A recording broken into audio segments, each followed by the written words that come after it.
For the past 18 years, this woman, Boon Sil, has basically been a saint. She's been helping her husband raise his 4 younger siblings. That's right, 4. And it's not just a little help. Every single day, besides going out and earning money herself, she's been playing mom to these kids, who are now adults.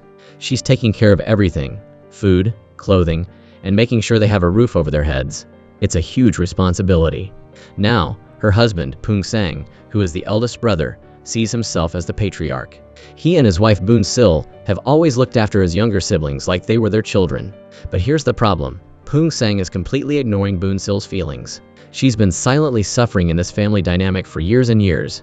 And get this, in all those 18 years of taking care of her husband's family, Boon Sil has never cooked a single meal for her own father. Her elderly father is now living alone, completely neglected, and his health is failing. He's constantly in and out of the hospital. And Boon Sil is absolutely heartbroken that she can't fulfill her duty as a daughter and take care of him. Finally today, she reaches her breaking point. She decides she's going to bring her father to live with them. Poong Sang brushes it off, saying they'll move to a bigger house when they have the money. But Boon Sil explodes. She reminds him that her father is old and suffering now. Then she lays down the truth. Why are these grown men still leeching off of us? If they don't have anywhere to go, then tell the 2 of them to move out. They're in their 30s. I've been helping you take care of them for 18 years, and now I have to think about my own life. Every time she turns away from her father's house, she feels this gut-wrenching pain, like she's abandoning her own child. It's devastating for her. But Poong Sang keeps making excuses, refusing to kick his siblings out. He claims he can't live with her father because they don't get along. Boon Sil fires back. Are you asking me if I get along with your siblings? He insists they have nowhere else to go. She's completely frustrated because he's always putting his siblings before her and being selfish. This argument comes to a head. She tells him to gather his siblings together the next evening. Boon Sil knows her husband sees his siblings as his own kids, so there's no way he'll be able to actually kick them out himself. She realizes she's going to have to be the bad guy and take matters into her own hands. So let's talk about these siblings. Jin Sang is 42 years old and still a jobless bum with a gambling problem. Then there's the third sibling, Jung Sang, who's a twin. She's become a doctor. She's totally independent and can take care of herself. But Hwa Sang, the fourth sibling and Jung Sang's twin, is 35 years old, and she's just like Jin Sang, unemployed, a total spendthrift, and always relying on her older brother to bail her out. Sometimes, even debt collectors from the salon come knocking. When Boon Sil gets angry, Poong Sang always defends his siblings. The fifth sibling, Wee Sang, works at Poong Sang's auto repair shop, so he's safe. He is not on the chopping block for being kicked out. Now, Boon Sil is kicking Jin Sang and Hwa Sang out not just so she can take care of her father, but also so they can finally get out into the real world and become independent. Boon Sil doesn't hold back. She directly tells them to move out. Jin Sang whines. Where are they supposed to go? Hwa Sang demands that Boon Sil give her money if they have to leave. Boon Sil shuts that down immediately, asking her, "Have you left money with me? You guys, one is 42 years old and the other is 35 years old. They should have been married by now, yet still remain at their brother's home and do not leave." When Hwa Sang finds out that Boon Sil wants to bring her own father into the house, she immediately starts accusing her of being biased, of prioritizing her own family over her husband's. She even has the nerve to say that Boon Sil's father isn't even dying. So why does he need to latch on to his daughter's house? Can you believe the audacity? This sets Boon Sil off. She snaps. "I'm getting a divorce if they don't get out of here. And fast." Suddenly, Jin Sang and Hwa Sang are both begging to stay. Now, the third sibling, Jung Sang, who's a successful doctor and has her life together, has always been disgusted by her siblings' behavior. She completely supports Boon Sil's decision. But of course, this just gives Hwa Sang another excuse to lash out. Hwa Sang blames Jung Sang for everything that's wrong in her life, saying that Jung Sang stole all the opportunities, which prevented her from going to university. "Why does Jung Sang get to live like a princess while I'm stuck living in this cramped house?" she complains. She feels like her miserable life is all her brother's fault, because he favors Jung Sang. But, get this, she never acknowledges how much of Jung Sang's money she wasted. All the money that she spent over the years is enough to have paid for her to go to university. Throughout all of this, Poong Sang doesn't say a word. Boon Sil knows that he can't bring himself to kick his siblings out, but she's determined to make them leave within a month. And the chaos doesn't stop there. Jin Sang, the gambling addict, starts stealing tires from his brother's auto shop and selling them for cash. He pulls the same old trick again, swiping an expensive tire. Luckily, a neighbor sees him and tells Poong Sang, so they manage to recover the stolen tire. Boon-sil sees her husband rolling the tire home, with Jin-sang trailing behind, and she immediately knows what happened. She grabs the tire and starts cleaning it, clearly heartbroken. Poon-sang, as usual, tries to cover for his brother, but Boon-sil demands that they call the police. She insists that Jin-sang needs to learn a lesson, so he won't cause trouble in the future. Poon-sang knows she's right, but instead of calling the cops, he tells Boon-sil to go home and make a pancake. You heard that right, a pancake. She angrily slams the pancake on the table, and he tells them all to eat it. He starts scolding Jin-sang and Hwa-sang, but it's a half-hearted lecture. It sounds like he is chewing them out to outsiders, but it is mostly half-hearted scolding. Boon-sil can't take it anymore. She runs over and starts yelling at Jin-sang. If he steals another tire, I'm calling the police. But Poon-sang stops her. He insists that he'll handle it, but we know it won't do any good. Instead, Hwa-sang starts blaming him and telling him he's wrong. She tells Boon-sil that she's going through menopause and deserves this miserable life, saying that she married him knowing he had 4 siblings to take care of. Hwa-sang is wrong for saying this, and he softly scolded her to not running her mouth. Then, Boon-sil tells him to teach his siblings properly and not allow them to eat while they listen to scoldings. But he tells her that it is because his younger siblings lost their parents when they were younger. She accuses him of being unfair to her, saying that he cares more about his siblings than his own wife and daughter. She tells him that he would give them his organs if they asked. He admits, "If my siblings wanted anything, I would give it to them." Boon-sil reminds him that their daughter, Jung-yi, is their only child, and that their family consists of only the 3 of them. She also says the siblings are outsiders to the family. He disagrees, saying that everyone is family. Getting furious, she shouts that she doesn't want to be a stepmother anymore, and lets him and his siblings eat and dress well. Their daughter, Jung-yi, is now in middle school. With their situation, she cannot concentrate on studying. She points out how her old friend, who has the same background as her, is now dressed stylishly, and her skin is smooth, while she looks like an old auntie, with dry skin and dressed frumpily. Her friend gives Boon-sil a bit of tip money, and tells her to dress well and attend the high school reunion, which looks like she is caring, but actually is sarcastic. Her heart is full of bitterness and resentment. She's trying to heal her shattered heart, and it's this that pushes her to make her final decision. She strips off her stained work clothes and leaves the house where she's been a live-in nanny for 18 years. She goes back to her parents' laundromat. She'd rather go back and care for her elderly father than slave away for those lazy freeloaders. Her father is so happy to have her back. When he heard she brought meat, of all things, as he hadn't eaten meat for a while, his mouth was practically dripping with saliva. And guess what happens after she leaves? Poon-sang has to step up and replace her. He's stuck at home doing laundry and cooking, but the only food he can make is pickled radish, rice, and kimchi. The car wash without her? Without the lazy Jin-sang, can it actually be cleaned? Jin-sang can't clean the cars properly. Poon-sang is constantly apologizing and having to give customers free car washes because Jin-sang can't do his job right. Poon-sang tries to tell him to take his work seriously, but in Jin-sang's mind, I'm meant for bigger things. I'd rather die than do this kind of menial labor.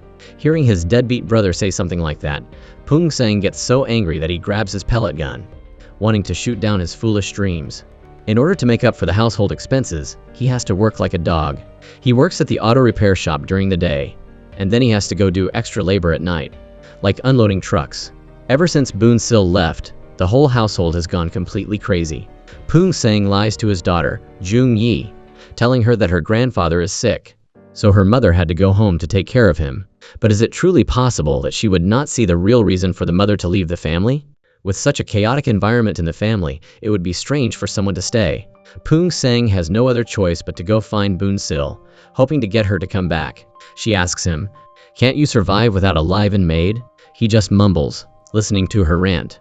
She doesn't want to torture herself anymore. She doesn't want to live that life again. She says that she'll come home, but only if he makes Jin-sang and Hwa-sang move out. At this point, Poon-sang still doesn't understand the pain she's been going through.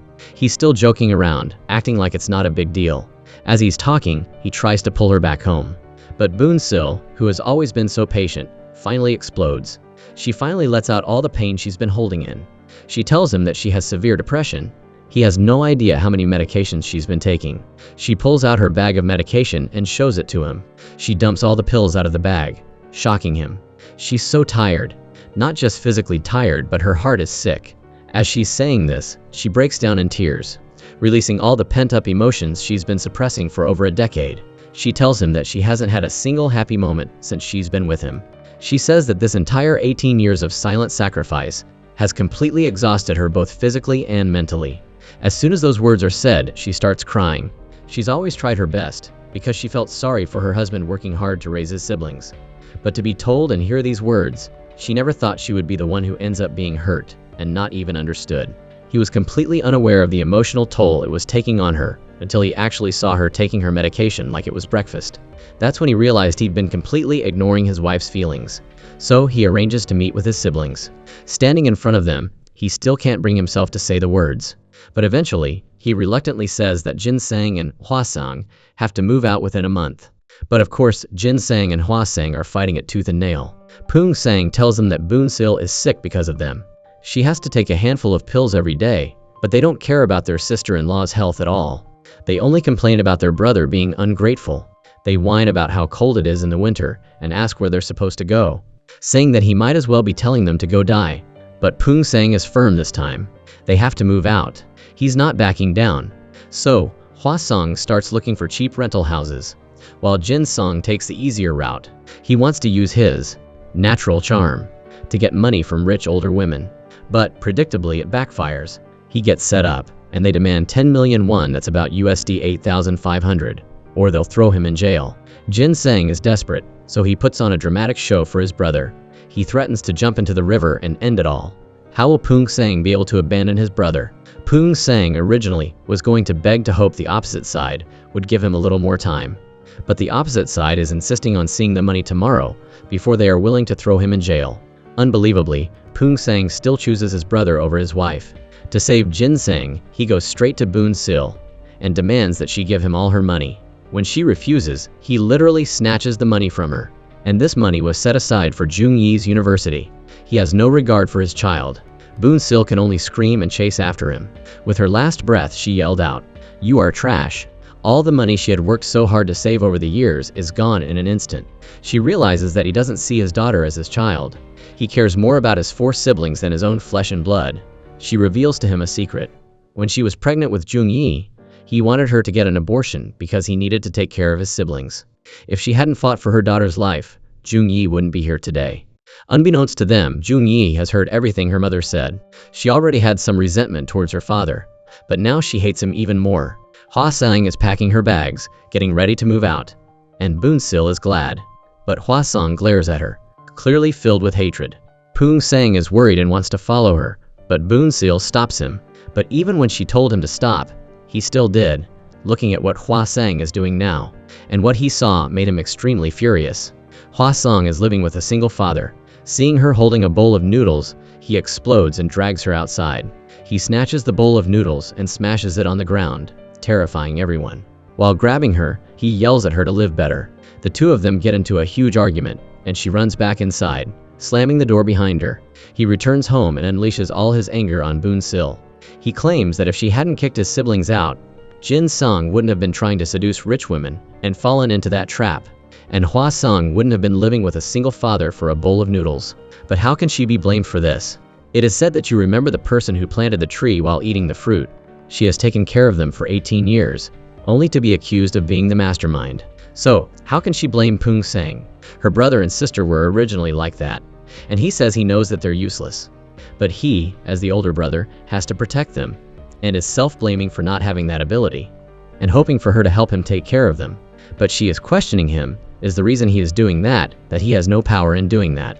Boon-sil finally snapped and told Poong-sang the truth. He's the problem. He's got eldest son syndrome. After saying this, she left him alone to reflect on what he had done and think about the matter. Now Poong-sang is completely broken.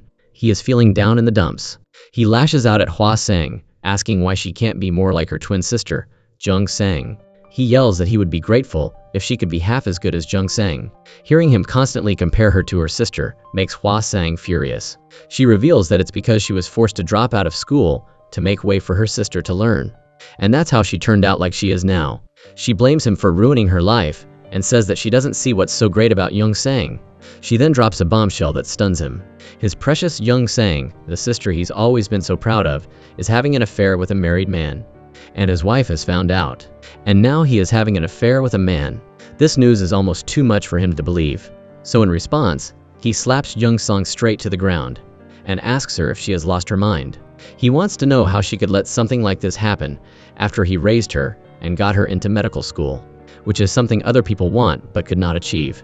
Jung Sang can only apologize to her brother.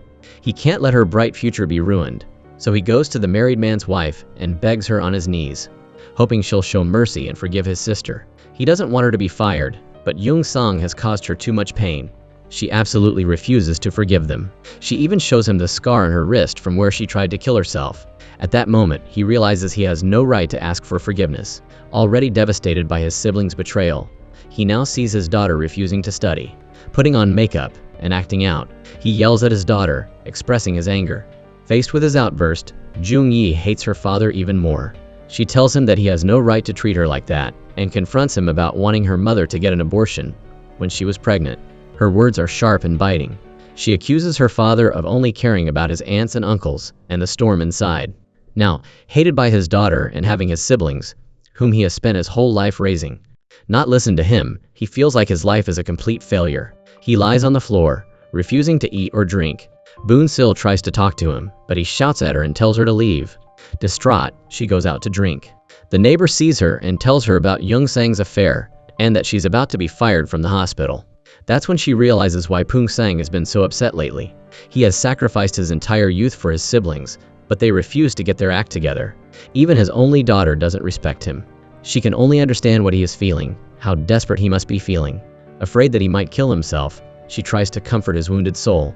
She tells him that even though he's not a good husband or a good father, he's the best older brother in the world. She is his witness, and has seen him being the best sibling ever. He's absolutely crushed, and he's clinging to her, sobbing his heart out. Whenever he's feeling totally helpless and isolated, she's always there with a warm hug. But here's the kicker. For the past 18 years, she's been quietly dealing with her pain all by herself. The next day, Poong Sang somehow manages to pull himself together.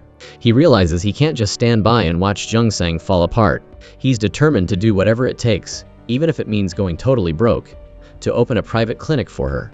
He's already checked into renting medical equipment, and he immediately calls his sister, trying to pump her up, telling her she has to get back on her feet. Unluckily, Hua Sang overhears the entire phone conversation, and what he says, it's brutal. He's saying things like, "I love Jung Sang the most. My Jung Sang is the best. You can do it, Jung Sang. Keep going, Jung Sang, keep going." Each word feels like a knife twisting in Hua Sang's heart. She realizes he's willing to sell himself for his sister, but when she asked for a small loan to start a business, he shut her down. She tells him, totally defeated, that he shouldn't bother looking for her anymore, and if anything happens to her, he shouldn't even try to contact her. Feeling like she has nowhere else to turn, she heads back to her ex-husband. She's decided to spend whatever is left of her life there. On a different note, that day was also a big one for Boon Sil. It was the first time she'd put on makeup since she got married. It's a family movie date, and it's a huge deal for them. Jung Yi is beyond excited. She's even posted about it on social media, bragging to all her friends about their family outing. She's planning to take a ton of pictures to show off how loved she is by her parents, how happy her family is. But right as they're walking out the door, they run into the nosy neighbor lady, and that movie date is pretty much ruined. The neighbor, with a snarky little tone, asks him how he can possibly be going out to have fun with his wife and daughter, when his sister, Hua Sang, might be getting the living daylights beaten out of her.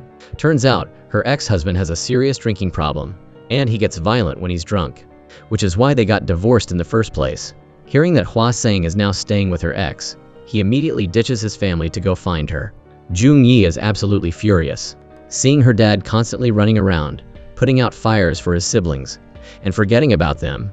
She is incredibly hurt and angry, terrified that her friends will find out that her family is not as happy as she bragged to them. She turns around and stomps back into the house. Boon Sil is just as mad. Their first real family date, something they were all looking forward to, has been completely destroyed by this gossipy old woman. She starts banging on the neighbor's door, threatening to rip her mouth off. The neighbor, knowing she messed up, is desperately holding the door shut, apologizing like crazy. Eventually, Poong Sang manages to drag Hua Sang back home. He's so furious that he grabs a pair of scissors, ready to cut off all her hair so she'll be too ashamed to even leave the house. Boon Sil jumps in, pulling him away, telling him that violence isn't the answer. But what she doesn't expect is that he then turns all his anger and frustration on her. He accuses her of being heartless and cruel to her sister, and of being the reason her sister feels forced to return to her abuser. In his mind, she's the one to blame for everything that's going wrong with his siblings.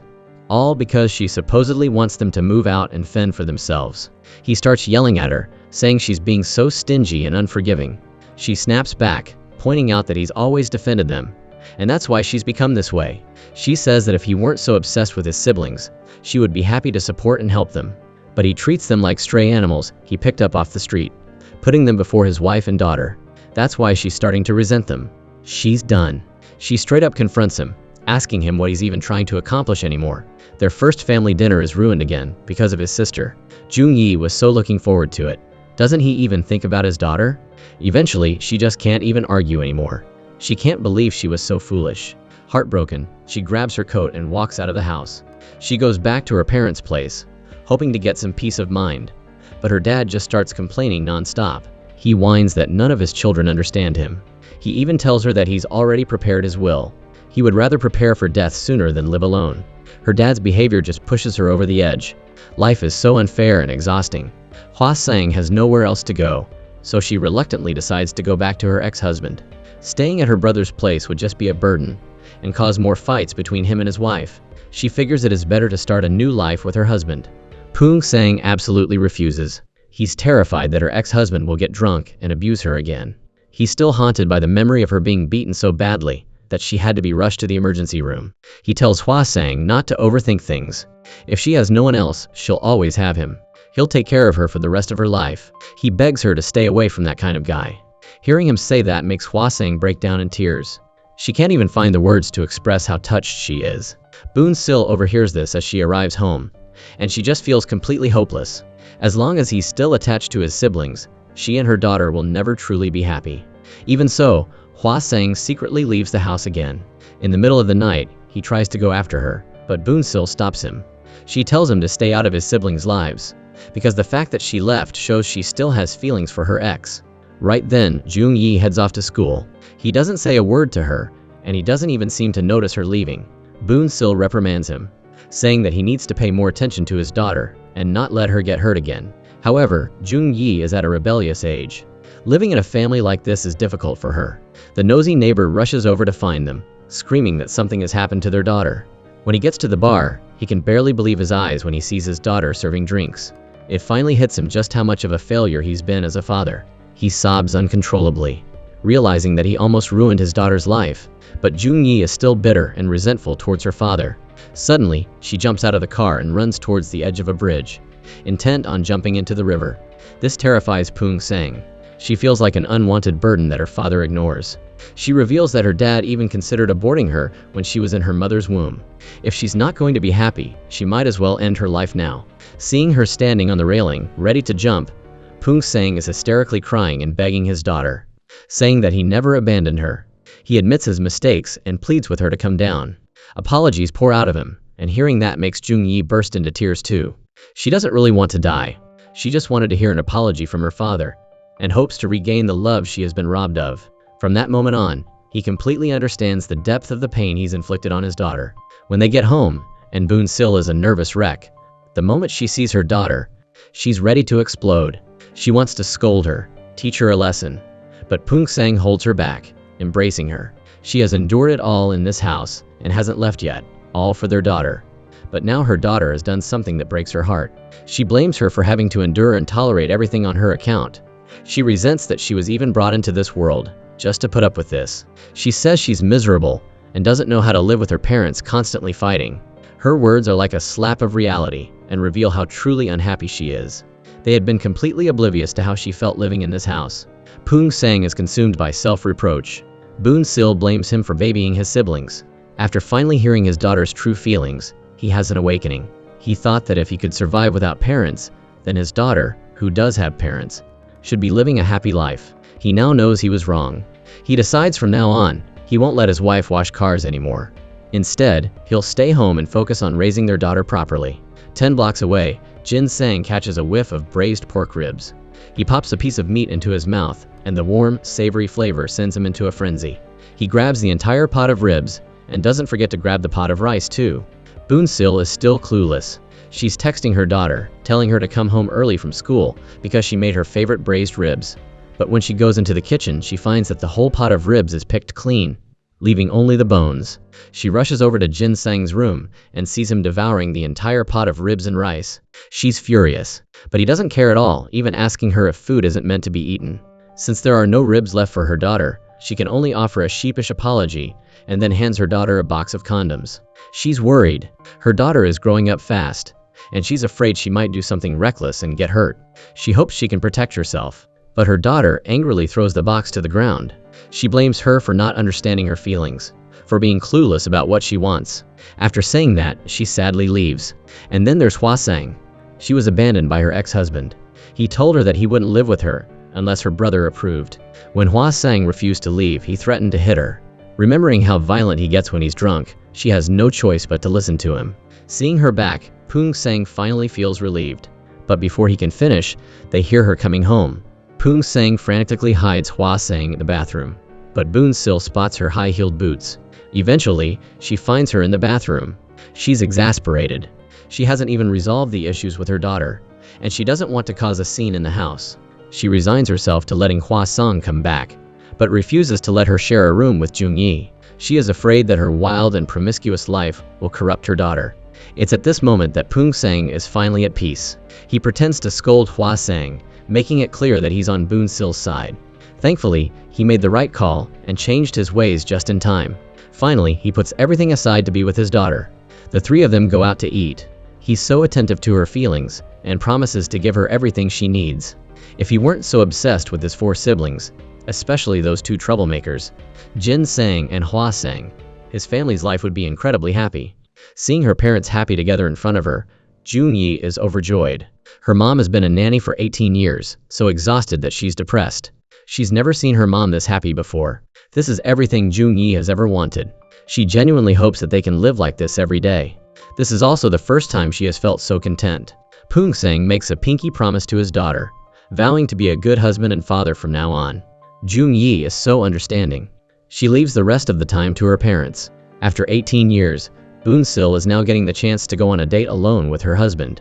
Thanks to her daughter, Poong Sang isn't a complete blockhead and seizes the opportunity, showering her with sweet words. The two of them are joking and laughing, almost like they've gone back to the early days of their relationship.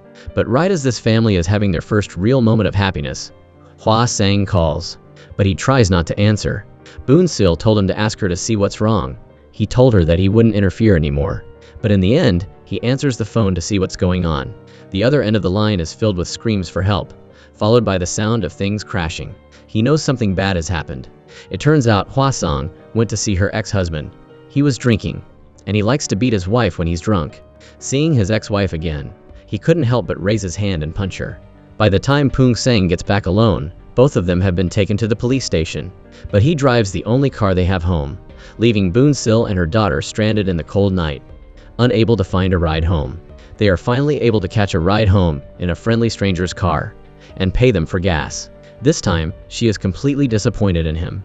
She packs her bags and takes her daughter straight to her parents' house, preparing to end this 18-year marriage. But he doesn't immediately go and apologize to her. Instead, he's busy with Jung Sang's wedding. It means more to him than anything else.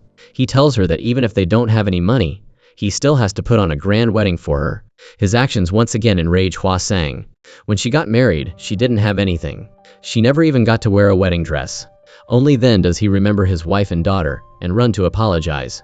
He promises that after his sister gets married, he won't interfere in their lives anymore. She is better off believing that pigs can fly than believing his lying mouth. She knows very well that even if he dies, he won't let go of them. He tells her that he will really change this time, asking her to come home with him. She says that she is not in the mood to joke with him. He jokes that she's very attractive when she's angry, and he promises that he will definitely hold her hand and wants to die on the same day and at the same time as her. But just hearing him say that is scary enough. He's hoping she'll attend the wedding tomorrow. It seems his real motive this time is still about his sister. He doesn't want his sister's wedding to happen without her older brother and sister-in-law sitting in the parents' seats. She tells him that they're about to get divorced, so there's no need for that. Before he can even breathe a sigh of relief, he gets a phone call that Hua Sang has caused trouble. She put a piece of metal in her soup in order to skip out on paying, and also tried to extort some money. But she got caught on a security camera. When he rushes over, he runs into Jung Sang. As he is confused, She explains that this restaurant belongs to her future mother-in-law. It turns out that it's just a coincidence. The future mother-in-law angrily kicks the three of them out, vowing that she will never marry her son to a family like that. Jung Sang just wants to hit Hua Sang. When they get home, Hua Sang starts blaming Jung Sang, saying that she has ruined her life. The two feuding sisters start fighting in the house, and they both accidentally hit Pung Sang in the face. Time seems to stop. Hua Sang doesn't even feel bad and giggles. He yells out, and only then do the two calm down. Jung Sang warns her not to come to her wedding. Hua Sang tells her she wouldn't want to go anyway and calls her bad luck. He goes to the soup restaurant, wanting to smooth things over for Jung Sang. Unexpectedly, someone gets into trouble. This time it's Jung Yi. She was caught by the police for shoplifting. She was egged on by her friends, but insists that she's innocent. He doesn't want to make a big deal out of it, so he plans to just pay the fine to settle the matter. This makes her feel wronged, and she cries nonstop. Luckily, there's a security camera, and it finally proves her innocence. This once again makes her feel incredibly disappointed. She wonders why her father has never trusted her. Everything that happens just makes him feel tired and exhausted. Unexpectedly, when he gets home, Jin Sang gives him another blow. He blames him for not bringing Boon-sil home yet. His ripped shoes are still waiting for her to mend. Finally, he gets angry at those words. Why should she be sewing for him? Over the years, she's lived in this house, and he's always treated her like a maid. Faced with his brother's reprimands, he doesn't care at all. He feels that there's nothing wrong with her doing a little work for him. His freeloading, useless behavior finally makes him erupt. He asks, how long is he going to freeload for? He's even more hateful than Hua Sang. He questions him for being angry. You're clearly taking out your anger on him. He angrily tells him to get out, and even calls him less than a shoe. After Boon-sil goes back to her parents' house, she gets scolded by her father. Since she got married, she has rarely returned home, and rarely visited her sick and ailing father. At this, her heart feels like it's being pierced by 1,000 arrows. After getting married, she became a maid, not only having to take care of her husband and 4 brothers-in-law, but she also had to work and raise her daughter. She really doesn't have any energy left to go home and take care of her real father. Her mother's death in the hospital bed is a pain she has buried for the rest of her life. Her father says that it's because she chose that name, so now she can't blame anyone. She asks, can't you sympathize with me even a little bit? Jung Sang's wedding still goes on as planned. Boon-sil ultimately shows up to wish her well. If it weren't for her helping and protecting her in their home, she wouldn't have been able to persevere until now. However, she's the only one from both families to attend. A wedding without relatives saddens the bride and groom. The reason Pung Sang didn't come is that the car wash is about to be forcibly repossessed by the court. He can only stay home and watch over it with his younger brother, Wei Sang. Jin Sang and Hua Sang don't care about the wedding at all. However, today is also Boon-sil's mother's death anniversary. By nightfall, she still doesn't see Pung Sang arrive. She's completely disappointed and calls him while crying. She berates him furiously. He's suffering physically and mentally. He doesn't understand why he's vomiting large amounts of blood, so he rushes to the hospital for a checkup. As a result, he's diagnosed with liver cancer. It would be unusual to live like that without getting sick. Knowing that his life is coming to an end, he sits by the river, his eyes no longer having the same light as before. His brother-in-law tells him not to be discouraged, saying that if he gets a liver transplant, he can live well again. So he should receive a liver donation from a relative, which would save him time. Thinking of his younger brothers and sisters' lives, he decides to give up on life. Because if he wants to survive, one of the 4 must donate their liver, which would not only make their already poor family situation even worse, but also cause physical harm to their siblings. In order not to burden his siblings, he decides not to say anything. He wants to just leave quietly. His brother-in-law thinks that he's afraid that none of his siblings would be willing to donate, so he made such a decision. He thinks that his siblings wouldn't be like that, and that they would fight to donate for him. He says that they will give it to him as long as he asks. His brother-in-law advises him to say it, so they don't blame him later. If they had known sooner, they might have been able to save his life. Why wouldn't he give them that opportunity? His brother-in-law advises him not to make decisions on his own, but to give everyone a chance to choose. Listening to his brother-in-law, he decides to tell his 4 younger siblings about his need for a liver transplant. Unexpectedly, just as he predicted, he's not disappointed, and they all fight to volunteer their livers. Moreover, they take him to the hospital to save him quickly. But what he can't believe is that, when it gets dark, his siblings forcibly take him to a deserted riverbank. Moreover, they dig a big hole. They don't want to save this older brother at all. They want to bury him here once and for all, to prevent him from harming them. Jin Sang reveals his true face, saying that he doesn't do anything and dares to ask for his liver. Blaming him for being a thick-skinned and useless older brother, and saying that it's all his fault. He can't give him his liver. They tell each other to bury him quickly, each person saying a sentence and shoveling soil. Luckily, it's just a nightmare. He believes that reality must be the opposite. He thinks of his life partner, Boon Sil, who has suffered for 18 years because of his siblings. He knows that cancer will bring even greater suffering to her, but he refuses to divorce, since they still have a daughter. Otherwise, she would have divorced a long time ago. Now, she can't take it anymore, so she gives him two choices. Either divorce or let his siblings move out and live independently. He adamantly says that he won't divorce even if he dies. She says, "Bring the divorce papers and come find me. Are you afraid that if you die, there will be no one to take care of your siblings? So you're determined not to divorce? You want to pass on all of your car repair skills to Wei Sang, so your younger brother can live well." But Wei Sang doesn't know about his current situation, and he complains that he's tired and wants to go home to sleep. This makes him feel even more down. Even if he doesn't die, he doesn't know when he will be able to pass on all his skills to Wei Sang. Having failed to salvage his marriage, he seeks out his daughter. Thankfully, she has witnessed her mother's life firsthand, knowing that her mother is forced to take medicine instead of eating, and she still has to help her father take care of his siblings. She bluntly tells him that he's the worst kind of man, only saying he loves them but never acting on it. Later, she will absolutely not find someone like him to marry. She sympathizes with her mother and doesn't believe that her father will bring her happiness. Moreover, his behavior at the police station before had completely disappointed her. She says she will live with her mother and that her father should live with his younger brothers and sisters. Then she leaves, ignoring her father's calls. So he gathers his siblings together, deciding to have them learn how to be independent. In reality, he's afraid that after he dies, without this older brother, especially Jin Sang and Hua Sang, they won't be able to live well. The two of them are oblivious, and upon hearing this, they immediately disagree. They get extremely agitated, not only not thanking him for raising them over the years, but also complaining that they are pitiful orphans, and now even he is abandoning them. The five siblings, whom he thought were very united, erupt in violent conflict at this family meal. Jin Sang and Hua Sang are on one side, and Jung Sang and Wei Sang are on the other. How can there be fairness in such a family? Especially between Hua Sang and Jung Sang, there is a truly irreconcilable hatred. Jin Sang and Hua Sang say that their unhappiness is due to others, not looking at themselves at all. And the house is chaotic like a pot of porridge.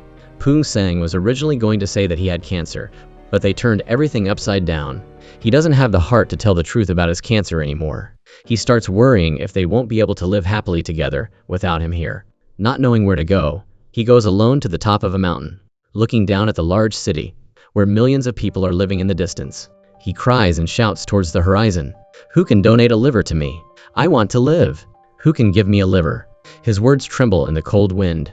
People say that even ferocious tigers don't eat their young, but this mother subverts this perception. Usually, she only knows how to give birth and not how to raise. Yang Sim gave birth to a litter of children, but she doesn't even remember her own children's names. All the children thought that she was forced to abandon them because of domestic violence.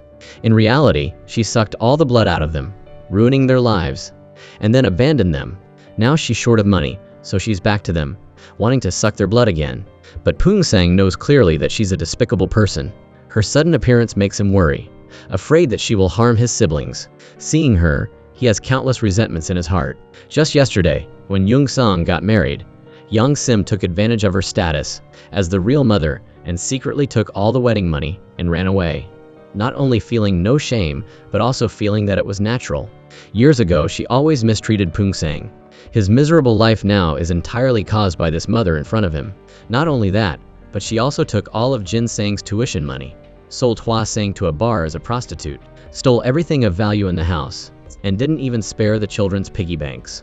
What Poong Sang hates the most is that she stole Wei Sang's compensation money after he was beaten half to death, preventing him from getting timely treatment, which led to lasting effects on his body. He was forced to give up his beloved baseball career, which he still mourns to this day. But they don't know all of her actions. Poong Sang warns her that if she dares to continue appearing near the children, he will tell everyone all the things she has done. He's really scared that if he eventually dies from cancer, these siblings will be sold off by her, and they will still be cluelessly helping her count the money. However, she only has herself and money in her eyes. Ignoring his warnings, she goes to Wei Sang to ask for money, but all of his money is kept by Boon Sil. She's unwilling to give up, wanting to sow discord between him and Poong Sang.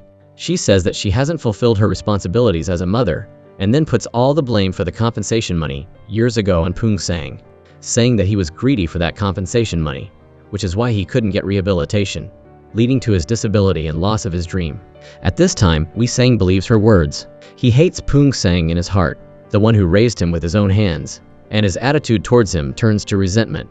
Wei Sang comes to see him and says that he knows everything that he has done, and he doesn't want to follow in his footsteps. He wonders why he's like this lately, starting to argue with him word for word. He tells him to listen to him, but he has now been brainwashed by Yang Sim, so how can he listen to his words? He doesn't understand, not knowing why he suddenly rebelled. Yang Sim can't get the money, so she shifts her target to Jin Song. How can he have money? But she has a way to make money. She doesn't care about whether her son lives or dies, as long as she has money. So she takes Jin Sang to scam people. But it fails the first time. She scolds Jin Sang for not knowing how to seize the opportunity. While talking, she sees another great opportunity. Under her sudden ruthlessness, Jin Sang is pushed onto the front of a car. This time, it's finally successful. After that, she starts demanding money from the car owner.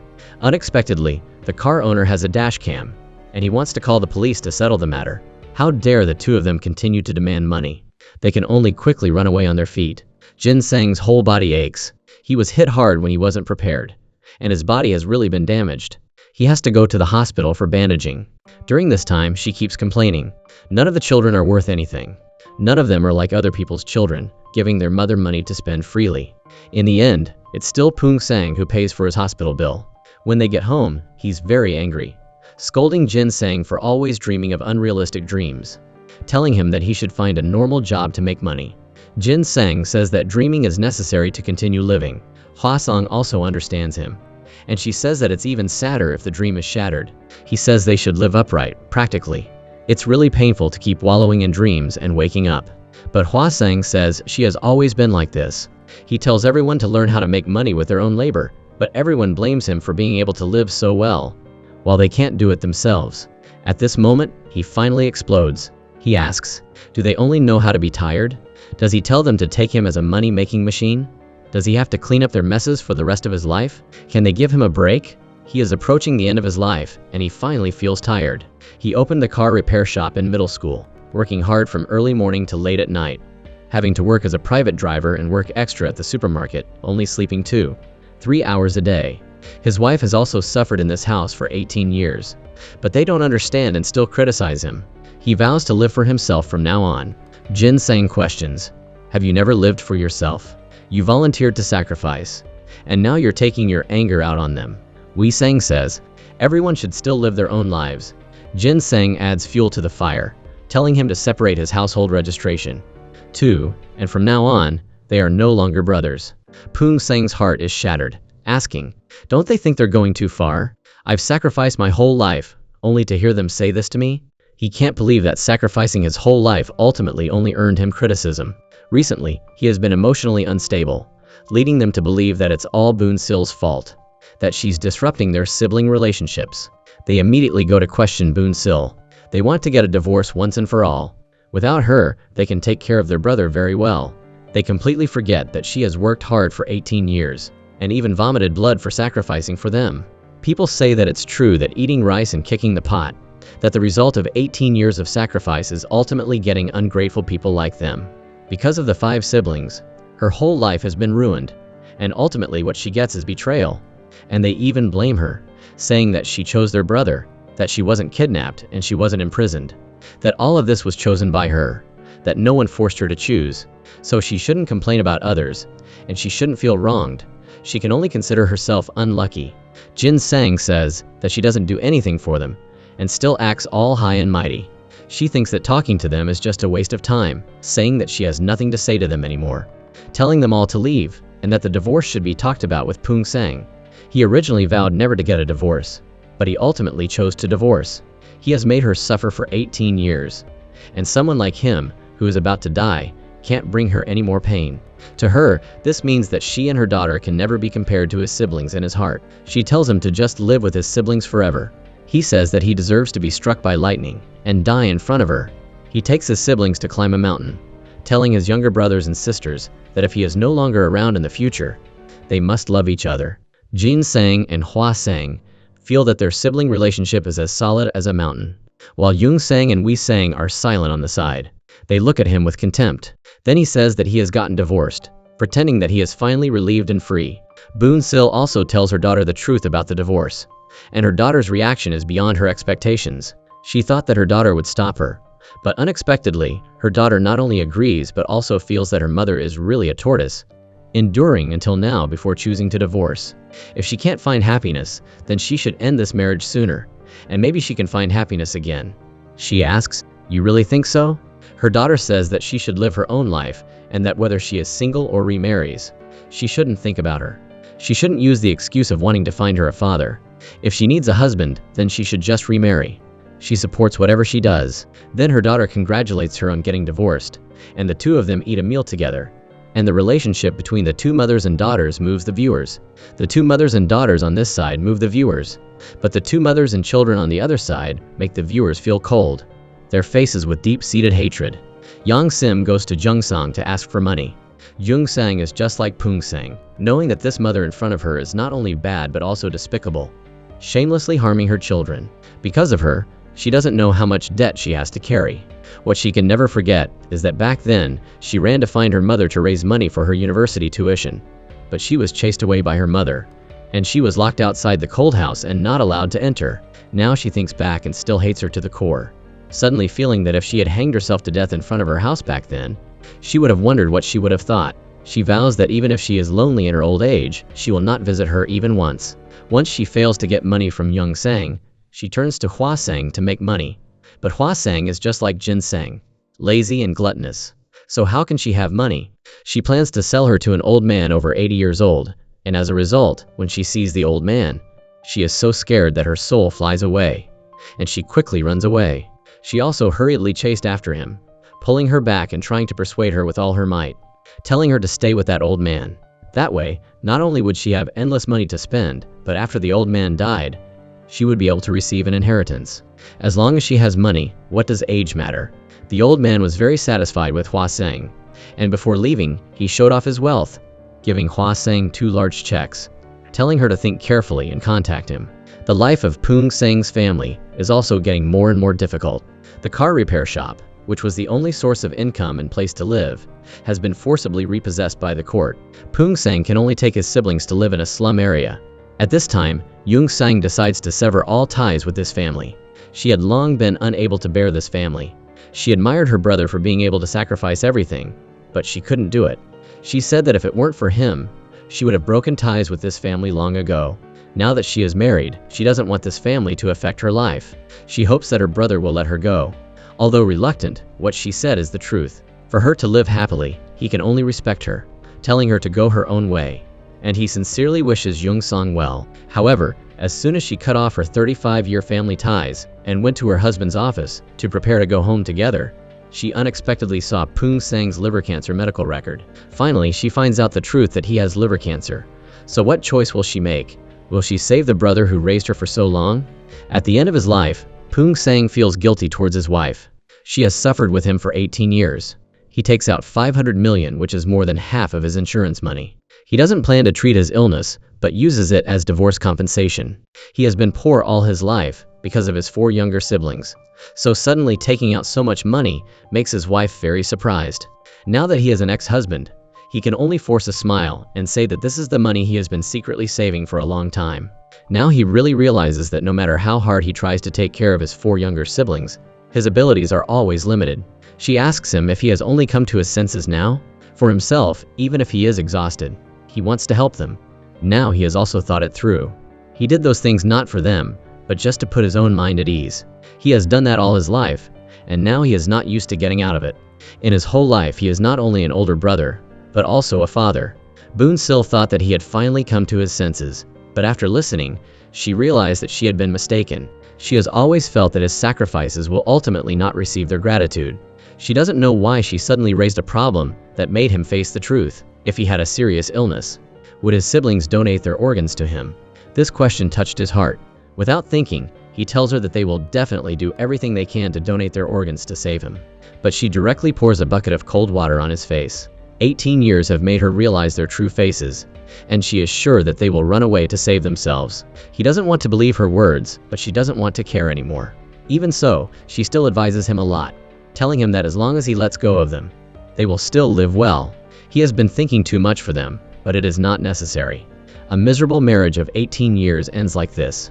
He invites her to eat sweet and sour pork ribs, which she has never had a chance to eat, and also wishes her well in finding new happiness in the future. But does she really want that? If she didn't love him, why would she have kept going down this path? Thinking back to that year, when he wanted her to abort the child for the sake of her siblings, every day at home she felt like a sinner. Looking at everyone's expressions, her heart was always filled with fear that the child in her belly would be aborted. She wanted to eat but didn't dare to eat, not even daring to buy a baked cake. After giving birth, she wasn't able to have proper postpartum care, but had to touch cold water and start washing cars, and had to take care of her lazy brothers-in-law. This is the greatest pain she keeps hidden in her heart. And the story of their wedding anniversary also left her speechless. Because Poong Sang chose February 29th to get married, they had to wait 4 years for it to come once. It was hard to wait for a wedding anniversary, but he still had to take all of his younger brothers and sisters with him. It's impossible to understand how she has endured for the past 18 years. She had always fantasized, thinking that if she took advantage of the divorce, she would definitely make him distance himself from his younger siblings, then run over and kneel to apologize to her to be forgiven, and the three of them would start a new life. But unexpectedly, he chose to divorce his siblings. The more she thought about it, the more wronged she felt, and she poured out all the bitterness that she had buried in her heart for so long. She angrily told him to change his phone ringtone. Every day she heard the song, "It's All My Fault," but he didn't know how to repent at all. She also blamed herself for being unlucky in 8 lifetimes to meet him. Even if he was reluctant, he could only choose to give up on her. How could he not know the hardships that she had endured for so long? But he didn't want to bring greater pain to her life because of his cancer. For the past 18 years, she had neglected her father. Now that she is divorced, she tells her father that she will focus on taking good care of him in the future. But her father still hopes that she can take advantage of her youth to find another good man to marry, reminding her that this time, she must find someone who has no parents and no siblings.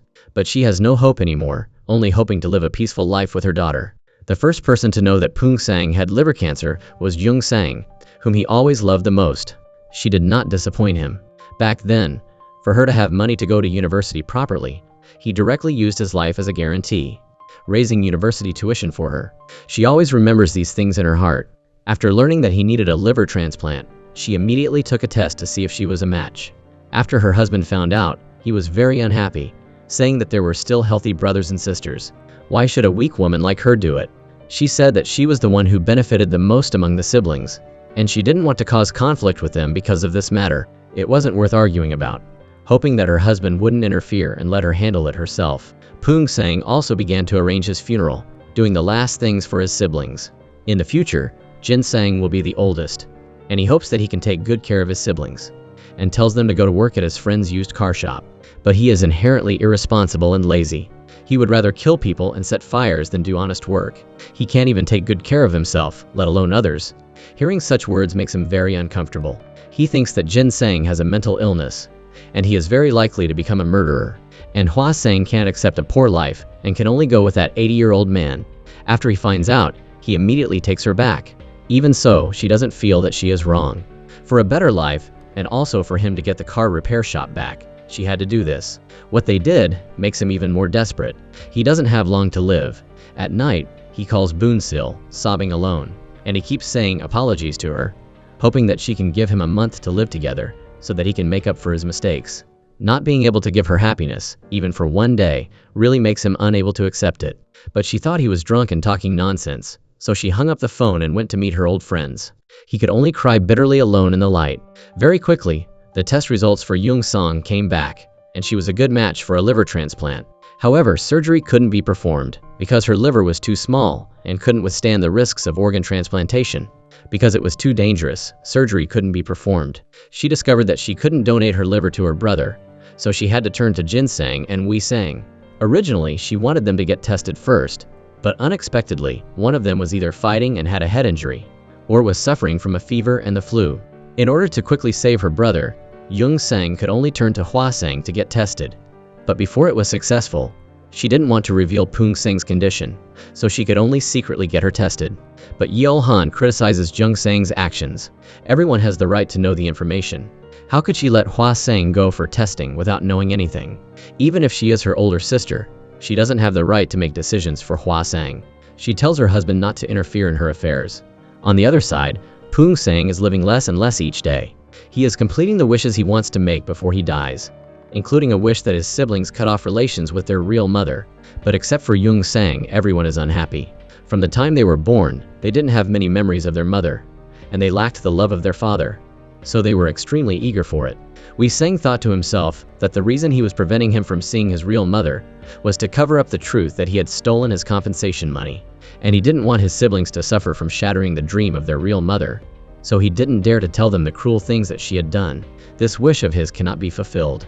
The three of them ran to find her, but they unintentionally saw her being abused by her boyfriend. The three of them tried to help, but she instead blamed them, saying that they were useless and unfilial children, telling them not to interfere in her life. Wei Sang felt that he really hadn't fulfilled his filial duty, so he turned back alone. But unexpectedly, he heard a shocking secret that had been hidden for 29 years. Not only did he know that she didn't consider him her son, but only a stranger. Wei Sang was actually the half-brother of the other 4 siblings. He couldn't accept it for a moment, so he left home. Poong Sang didn't expect that he would find out about this. He wanted to stop him from leaving, but it was useless. As for Jin Sang, he was once swindled out of a lot of money, leading to the loss of the opportunity to go to school. Now he has finally found the person, and he is determined to kill that person with his own hands. This made Poong Sang sure that he had a mental illness. In order to prevent Jin Sang from causing trouble, he could only put him in a mental hospital. He screamed crazily that he wasn't crazy, but everyone who comes here says that. This also made him hate Poong Sang even more. As for Boon Sil, even though she is divorced, she is still implicated by Poong Sang's family. The creditors couldn't find his family, so they came to find her. They thought that she had a fake divorce to transfer assets, and they threatened her, saying that if she didn't pay the money for Poong Sang's siblings, they shouldn't blame them for being ruthless. She angrily went to find Poong Sang, telling him not to implicate her anymore, blaming him for standing up as a guarantor for them back then, and now taking all the trouble on herself. She told him to tell them to pay off their debts quickly. She scolded him for knowing that they had no money and still standing up as a guarantor. But he was afraid that his siblings would go to jail. She thought that they should have gone to jail in order to become better people, reminding him that she had nothing to do with it anymore, and he had to solve everything himself and not let her be implicated. He listened to her words and could only nod sadly. Jung Sang takes Hua Sang out, and this time she treats her much better, even giving her a limited edition Chinese designer handbag, which makes her so happy that she can't let go of it. It turns out that her liver is a perfect match for Poong Sang's liver. Now Jung Sang has to find a way to get a liver to donate to him. But honeyed words can kill flies, and Hua Sang isn't stupid. She feels that Jung Sang is suddenly treating her well, and asks her if there is any secret, which startles her. Unexpectedly, she, who is usually carefree, can be so smart at times. Jung Sang says that if she travels with her, she will tell her the secret. There's a place to play and a place to eat. Anyway, she won't die. Hua Sang naturally agrees. Seeing the 2 sisters like this, Poong Sang is very happy. He wishes them a good time and gives them some extra money. But when she's about to get in the car and leave, she suddenly stops and says that she has a very bad feeling, fearing that this farewell will be the last time she ever sees him again. He doesn't understand what she means, but then she says that she's just kidding and tells him to stay home and take care of the house carefully. Jung Sang first lets Hua Sang enjoy a happy life, and then pushes her into an abyss of emotions. She tells her the truth that Poong Sang has a terminal illness, and if he can't get a liver transplant, he won't live much longer. At first, Hua Sang is very heartbroken after hearing this, and quickly tells her to find a liver to save him. But when she hears that the liver that can save him is hers, her face immediately changes. At this time, she realizes why her feuding sister suddenly treated her so well, and thoughtfully took her to get a comprehensive physical examination. It turns out that all of this was to take her liver. Jung Sang tries to explain that the amount of liver needed is not much, and that she can recover after half a year of rest. But Hua Sang can't accept it, and even suspects that he and Jung Sang are in cahoots. Feeling that in his heart, she is not important, so he took action to take her liver. Jung Sang explains that he doesn't know about it, but Hua Sang even thinks that it was planned by him. She is completely disappointed in him. Hua Sang cries and scolds the 2 brothers and sisters for colluding with each other, and says that they are playing dirty tricks to take her liver. Jung Sang tries to explain, but she doesn't listen at all. Finally, she says that if she doesn't help, Poong Sang will die, but she thinks that it has nothing to do with her. Then she packs her luggage and leaves. regardless of Jung Sang trying to call her back. Things are going in the worst direction. At this time, Poong Sang was arrested by the police station because he couldn't pay off his siblings' debts. Unexpectedly, Yang Sim was also arrested for gambling. His heart was already full of resentment, and after seeing her, he couldn't bear it anymore. He scolded her for not being qualified to be a mother, that it was because of her that his whole life became so tragic. And finally, he was diagnosed with cancer and was about to leave this world. He yelled and rushed to strangle her. It turned out that he was hallucinating, mistaking someone else for her. His condition worsened, and he suddenly fainted. He was taken to the hospital for emergency treatment. His condition was finally revealed. Boon Sil received the news and immediately went to the hospital. Her ex-husband now has cancer and is about to leave this world. She really can't accept it, and she also blames herself a lot. As his wife, she didn't notice that her husband was seriously ill. Finally, she understood why he didn't want to get a divorce at first, even if he died, and then suddenly divorced so decisively. Along with his previous unusual behavior, it turned out that he was afraid of implicating her. She stood in front of the hospital bed, sobbing. She kept blaming herself, saying that she always missed him so much. After a short emotional embrace, she began to question him. Didn't you say that as long as you were sick, your siblings would do everything they could to donate? So why don't I see anyone now? He explained that he kept his illness a secret from everyone. This made her very angry, telling him that he can't just die like this.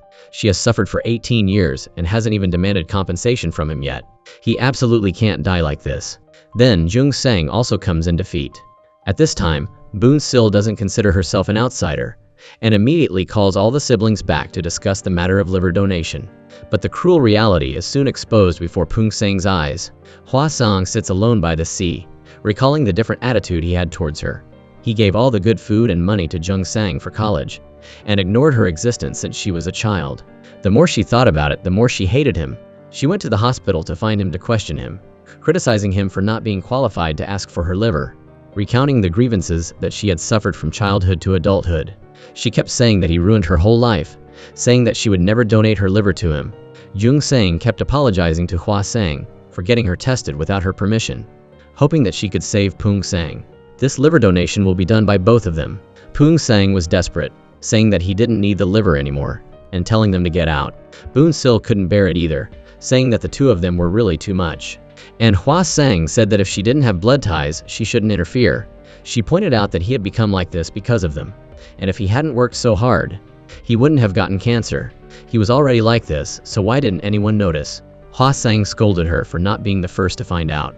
Jung Sang angrily kicked her out, saying that he didn't know anything, and if she wanted to reason, she should find her.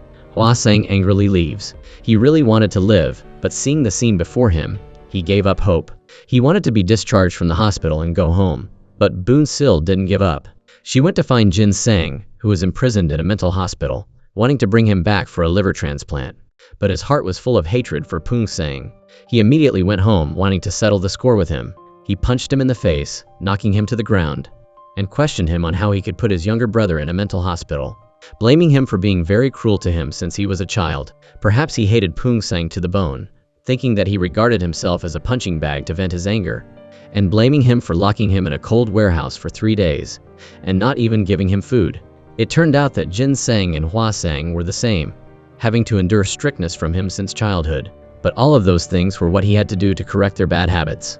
But he didn't understand, and instead regarded all of those things as abuse. Now he needs a liver transplant to survive. He used to believe that his siblings would definitely save him, but now reality has slapped him in the face painfully. Jin Sang, even knowing that he was about to die, was determined not to help him. He said that he had treated him like that before, so he would never save him. Boon Sil and Jung Sang tried to persuade them with all their might, hoping that they could donate their livers to save him. Jin Sang felt that he had been tortured by him since he was a child, locked in a dark room without food or drink, and now he was even putting him in a mental hospital. He didn't even have time to hate him, so how could he donate his liver? Boon Sil said that he did that to correct his bad habits, otherwise he would have been executed for committing a crime. Hwa Sang also hated Poong Sang, saying that he treated her like a maid in the house, but gave all the best things to Jung Sang. She believed that he and Jung Sang had tricked her into taking her liver, and also said that they treated her like livestock and ignored her human rights, and cried and blamed her body, which they had decided on. But now is not the time to talk about feelings. Boon Sil speaks up, advising her to save Poong Sang, saying that there are people who want to give, but if they're not a match, they can't give. but she gets a reply that people who don't share blood shouldn't interfere. Boon Sil continues to persuade Jin Sang. Finally, Jung Sang tells them not to use their brother's life to argue. Either Jin Sang gets tested, or Hua Sang and she both donate half of their livers. But Hua Sang thinks that she has been treated badly from childhood to adulthood.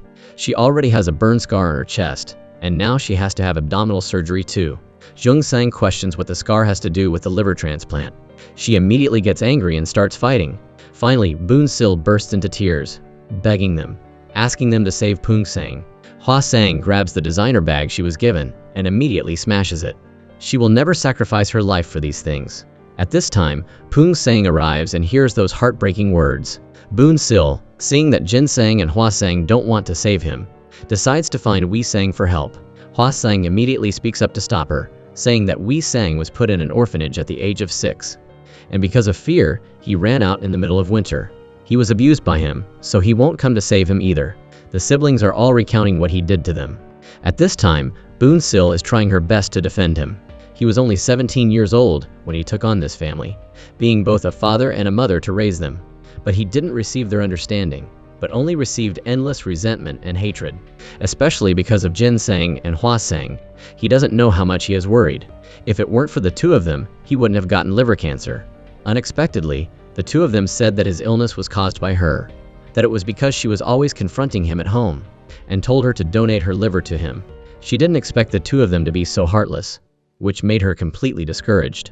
She didn't know what to say, so she could only shout out for help. He is the one who has sacrificed everything for them. Even just saying they will give, it is not enough. Real siblings should be fighting to give, shouldn't they?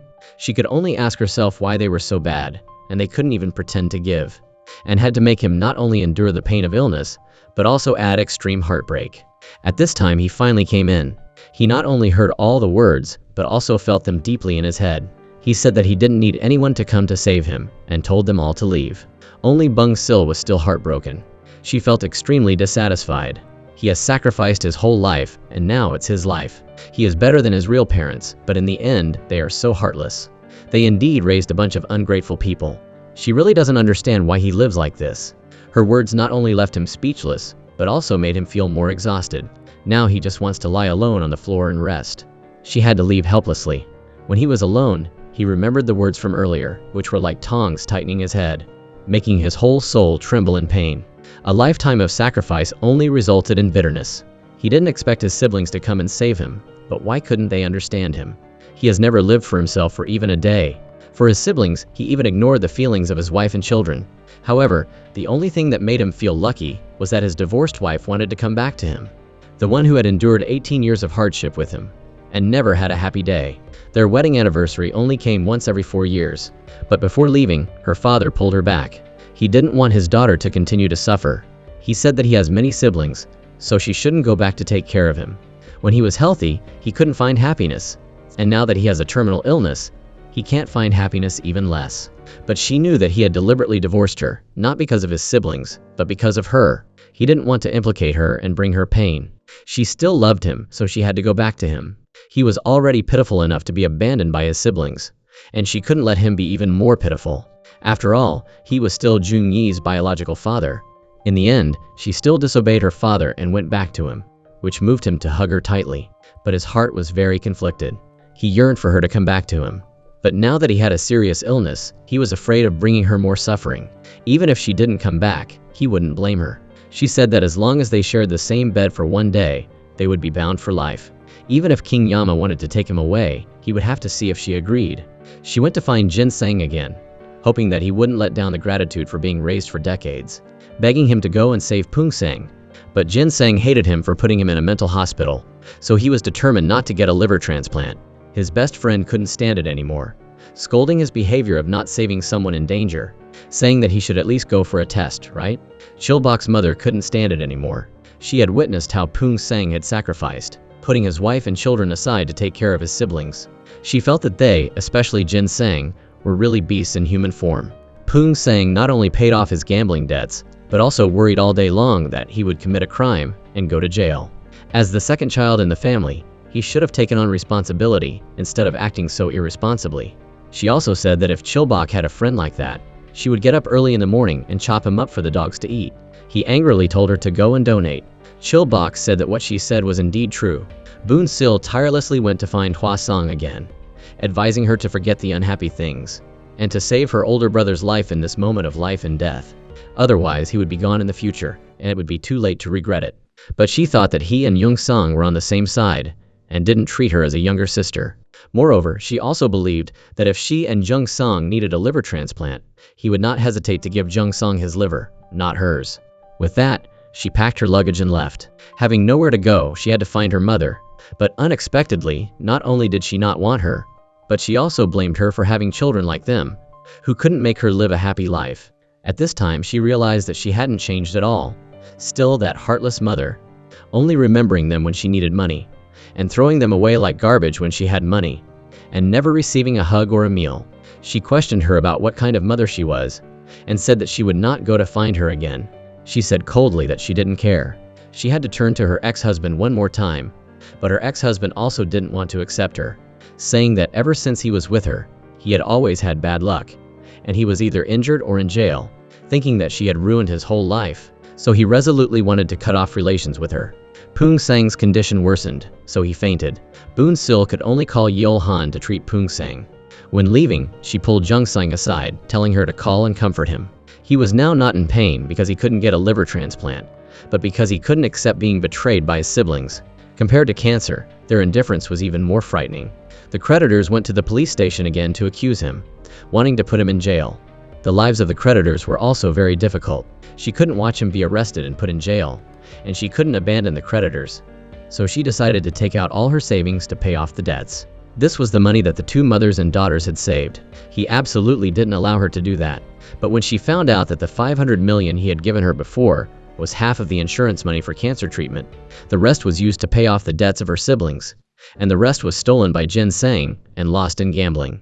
If he weren't sick, she would have slapped him several times.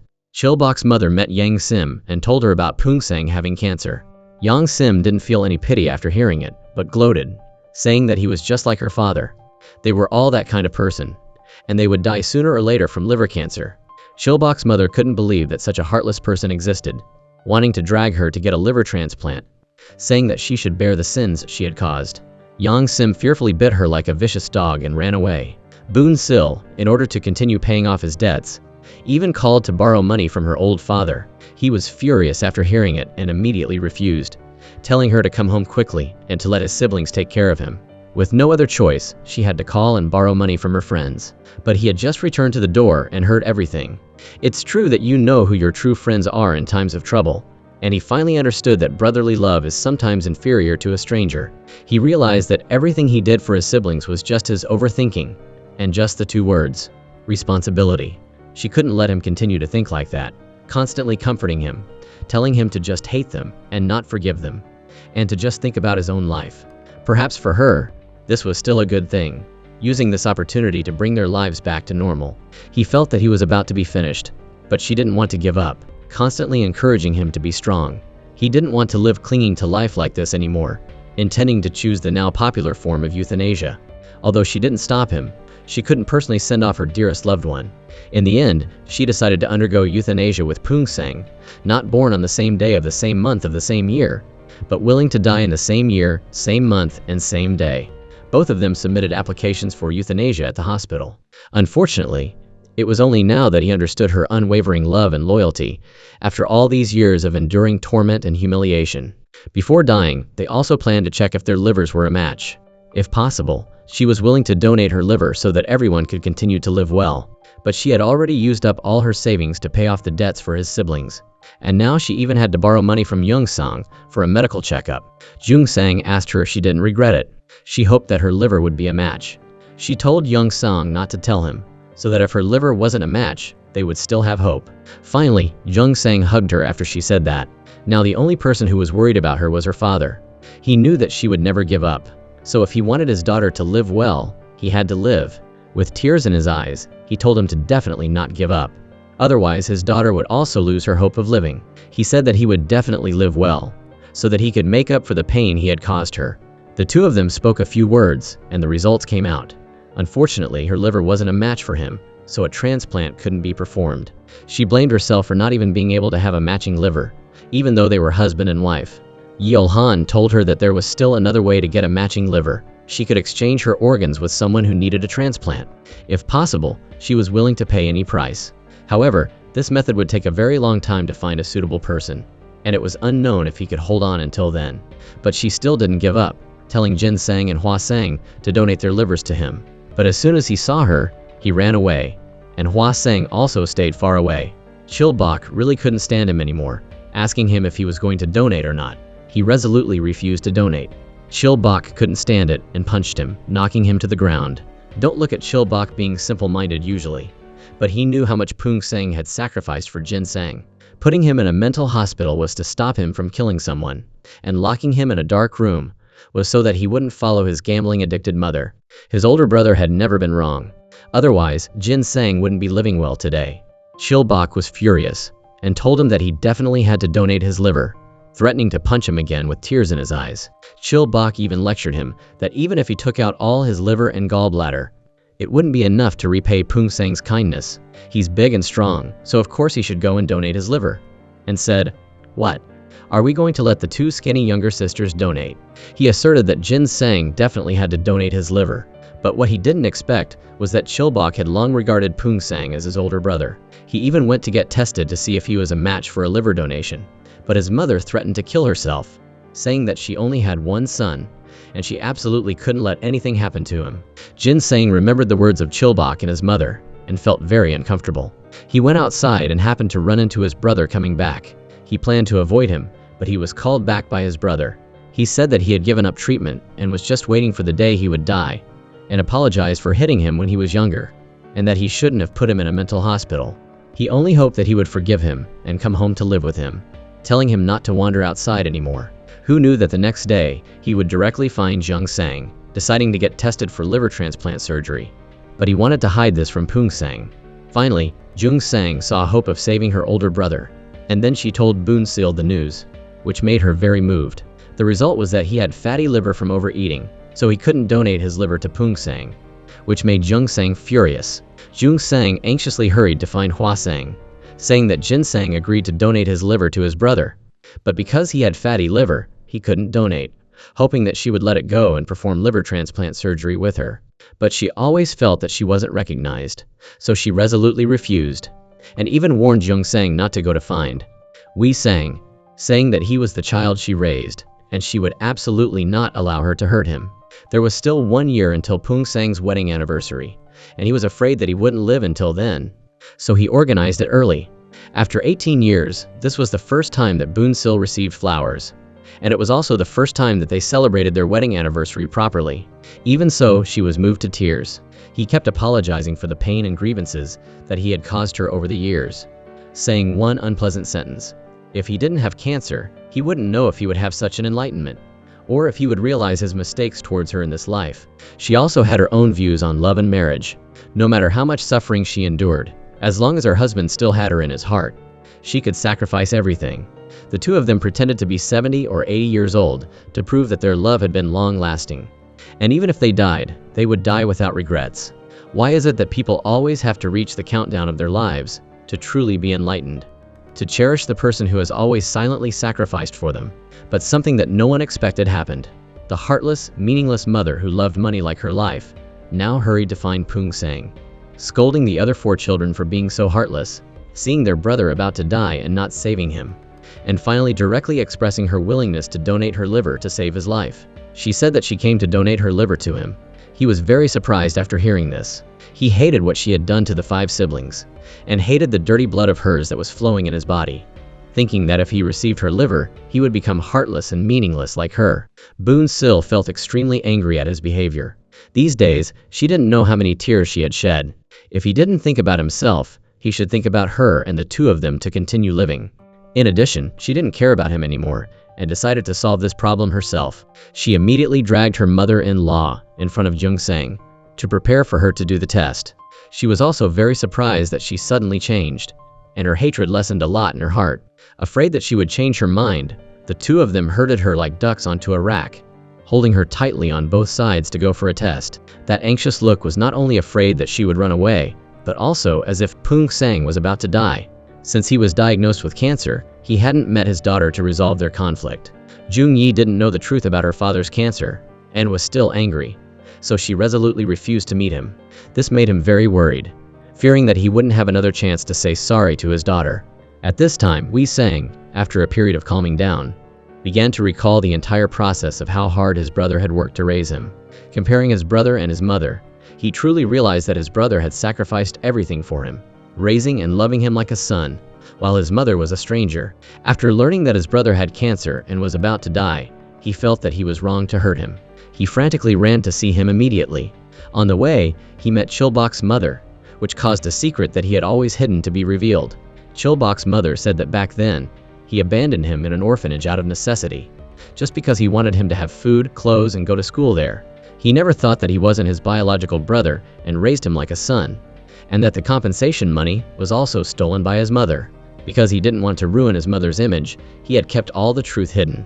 Finally, he understood and felt extremely remorseful in his heart. He looked at his brother's faltering steps and felt very uncomfortable in his heart. He immediately went to find his gang boss to take on the most difficult job, knowing that he might lose his life. But in order to make money to save his brother, he could only take the risk. He promised to help him prepare boats and procedures for running away, but he only asked him for one thing: if he died, please donate his liver to Poong Sang. Jin Sang was also trying to save his brother, so he fasted to get his liver back to normal, preparing for liver transplant surgery for him. Chilbok stole money from his mother to help Jin Sang, and as a result, he was chased around the streets by his mother with a rolling pin. That night, while on a mission, Wei Sang was stabbed. He was taken to the hospital for emergency treatment, and although they were able to save his life in the end, he fell into a coma and was being monitored in the intensive care unit. Jung Sang told her husband to keep it a secret. Just when she was heartbroken about her younger brother, good news came. Her mother's liver was a match for Poong Sang's liver. Boon Sil was even more excited, and immediately went to find her, telling her to get ready for surgery. But at this time, she revealed her true colors, pretending to be pitiful, and telling Boon Sil that if she happened to die, she still had debts that hadn't been paid off, demanding that she give her 400,000 up front to pay off her debts. In order to save him, she didn't think much, and immediately went to borrow money from everywhere. Chilbok's mother couldn't take out that much money either. The group of classmates knew that she was borrowing money everywhere to save her husband, who had cancer, and they all blocked her one by one. She could only run to a loan company, but she didn't have any collateral, so she couldn't borrow a single penny. In the end, she had to place her hope on her father, hoping that he could use his retirement money and his house as collateral to raise money to save him. She guaranteed that after he recovered, she would definitely pay him back double and repay him with all her heart. But he said that his retirement money should absolutely not be used, and his only house to rely on should not be used either. He advised her not to sacrifice too much for someone like him, saying that if she continued like this, bankruptcy was only a matter of time, and perhaps in the end, the whole family would lose everything and have to wander the streets. He thought that he might not survive, and even if his son was about to die, he wouldn't hand over his house. Bong Sil, she's livid. Like, seriously seeing Red angry with her dad. She tears into him, saying some pretty harsh stuff, and storms out. But before she goes, she makes a promise that her husband is not going to die. Her dad isn't on board with her plan, not even a little bit. So what does she do? She waits until he's gone and steals the freaking house deed. She then takes that deed and manages to get a loan for 400 million. Now this Yang Sim woman, the one getting the money, oh man, her eyes practically pop out of her head when she sees that cash. She's absolutely ecstatic and ready to get that liver transplant. But hold on, is everything really going to go smoothly? I think we all know the answer to that one. Poong San is looking at his mother lying in that hospital bed. This is the mom that he has hated with all his heart. But all that hate just melts away. He forgives her for everything she has ever done. He decides that he will repay her if he can live. The surgery is on schedule. Yang Sim gets wheeled into the operating room, and Jin Sang is giving his brother a pep talk while wearing his undies. For good luck, Bong Sil puts his wedding ring on his finger, telling him he needs to survive and come back to her. But just when they're about to put him under, here comes Jung Sang bursting into the operating room, screaming for them to stop the surgery. Everyone's asking her what's going on, but all she says is that the surgery can't happen. And get this, Yang Sim has pulled a runner. She's gone from the hospital. This just crushes Boon Sil. She put up her house, their only house, to get that 400 million loan. Now, not only can she not help her husband get the transplant he needs, but they've lost their home. She's screaming at Yang Sim, saying she's not even human, not even an animal. Jung Sang is beyond devastated. He feels so bad for his 5 siblings. Why do they have such a shameless mom? He's given up all of his hate for her so she can receive her liver, but instead, he was betrayed. He feels like his life is a failure and decides he is going to end it all. Luckily, Jin Sang arrives in the nick of time and stops him. Jin Sang tells him he is being irresponsible and doesn't think about how Boon Sil sacrificed everything for him. It can be said that other than his life, he has given everything to himself, but now he just wants to die and leave her with the debt and pain. Boon Sil is heartbroken because she doesn't mean anything to him, so she decides to leave. Jin Sang tells him to apologize to her, but he doesn't care and lets her go wherever she wants. Just like that, they are torn apart again, but she has not given up hope on him yet. Then we have Jung Yi, who overhears her dad talking about his illness. She finally realizes that her father is dying because of liver cancer, and no one can help him. With death knocking on the door, Jung Yi puts everything aside and feels guilty for not knowing he was so sick. She doesn't want to live in a single-parent home without her dad, and cries to her aunties and uncles, saying that if no one wants to give her dad a liver, she will. With a broken heart, Boon Sil's dad comes to the hospital to see if he is a match. Jung Sang does not care where it came from, but he is grateful and amazed that his father-in-law has come to his rescue at such an old age. Boon Sil feels ashamed but at the same time happy, because she feels like she is the only one who cares about her. After seeing Poon Sang try to commit suicide, Jin Sang is motivated to lose weight to make his liver healthy. He is pushing his body to work out and diet. In the end, he fails miserably, because he cannot resist the temptation of food. He starts yelling at himself and begins to eat food non-stop. Seeing his liver cancer getting worse, Jung Sang revealed a big secret, that during the first checkup, Boon Sil was actually a perfect match. It was Poon Sang who asked her after finding this out to lie about it. Poon Sang said he did this for his daughter, because he didn't want her to lose both her parents at the same time, as any surgery comes with risks. Now that his condition was getting worse, Jung Sang had no other option but to reveal the truth. After hearing this, Boon Sil was very happy. She has always considered Poon Sang to be her other half, and decided to secretly undergo liver transplant surgery to save him. In the end, it's still she who shoulders everything. He thought that finding a liver from a brain-dead person, so he was very happy. And because of the hope of living, he's been happier, and he vowed that for her and his daughter, he has to live a good life and make it up to them. Boon Sil used the excuse of having to go back to her hometown with her father to sweep her mother's grave, to leave for the day of the liver transplant surgery. Poon Sang didn't know the truth, so he was very sad, wondering why she was leaving on the day of his surgery.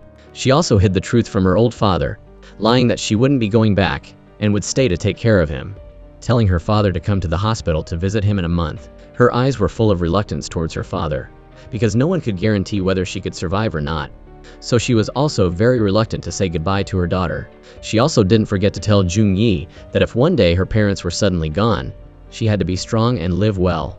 Jung Yi didn't know if this were her last words, but as she was embracing her determination to save him, she had long considered death as light as a feather. At this time, Hua Song, who used to hate Poon Sang, suddenly came, saying that she was willing to donate her liver with Jung Sang to save him.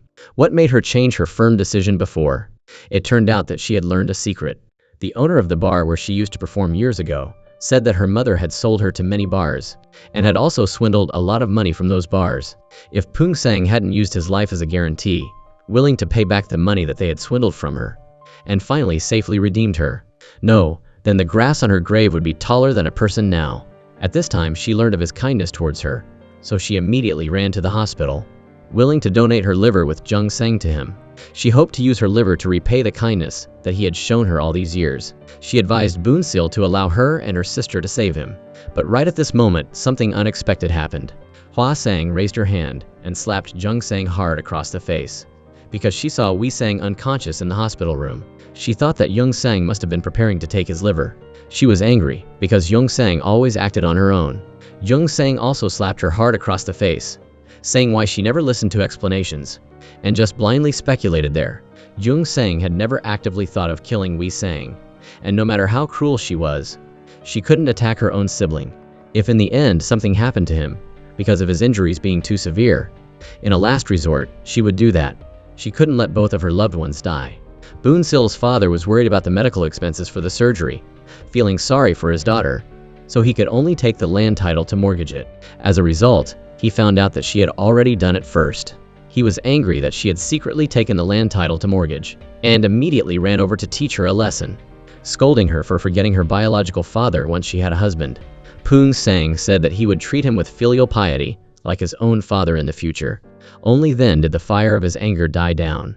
Finally, he even hugged him tightly, thanking him for running to the hospital earlier to donate his liver to him. Although he spoke harshly, he was the kindest and gentlest person. He told him not to forget to pay back the 400 million he used to sell the house, and to also make up for what Boon Sil had suffered for 18 years. So he should definitely not die, and had to have a successful surgery and survive. Jung Sang accidentally told Hua Sang the truth. Their mother had used the excuse of donating her liver to swindle 400,000 from Boon Sil. Overwhelmed, Hua Sang rushed out, seeking out the mother who scammed old men for money. She had always fantasized about returning to her mother's side and receiving maternal love. Poong Sang had always advised her to cut ties with her mother, not knowing the reason before. But now that she knew everything, she realized it was best to stay away from her. Now she was cutting off all relations with her, saying that from now on, no matter what happened, it would no longer be related to her, and she no longer had this mother. As she left, she cursed her to never rest in peace after death. The two sisters encouraged each other, neither allowing the other to give up, determined to survive. Poong Sang had no idea that he was about to receive a liver from his two younger sisters. His daughter also said words of love, encouraging him before the surgery began. On Jung Sang's side, there was a small matter. Her arch-enemy was actually the assistant surgeon this time. She fearfully reminded the other party to be fair. It turned out that the other party was truly worried about her, so she had asked to participate in this surgery to encourage and protect her. Only then was she relieved, and from now on, she had another close friend. Boon Sil worried for a long time, and finally received the news that the surgery was successful. Moved, she hugged her daughter and sobbed. Poong Sang recovered very well after surgery.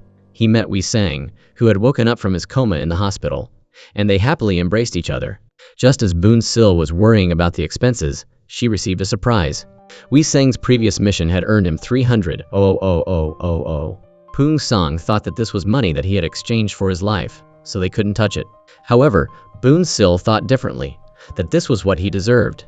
With that, she ran to the bank to withdraw the money.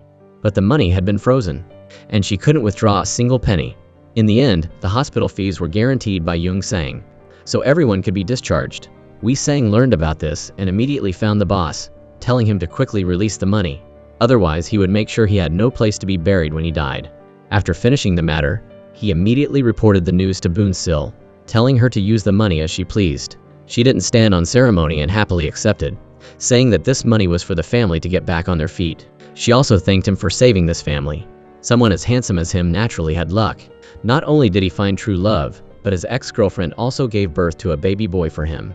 Poong Sang had actually known for a long time that the people who donated their livers to him were his two younger sisters. He unintentionally saw the two of them wearing patient gowns, and without thinking, he knew why, but the die was cast, and he couldn't give it back anyway. Even though he blamed himself for hurting them, Boon Sil could only comfort him, telling him to just consider it as the most precious gift that his younger sisters gave to repay his kindness, and telling him to never reveal this beautiful secret.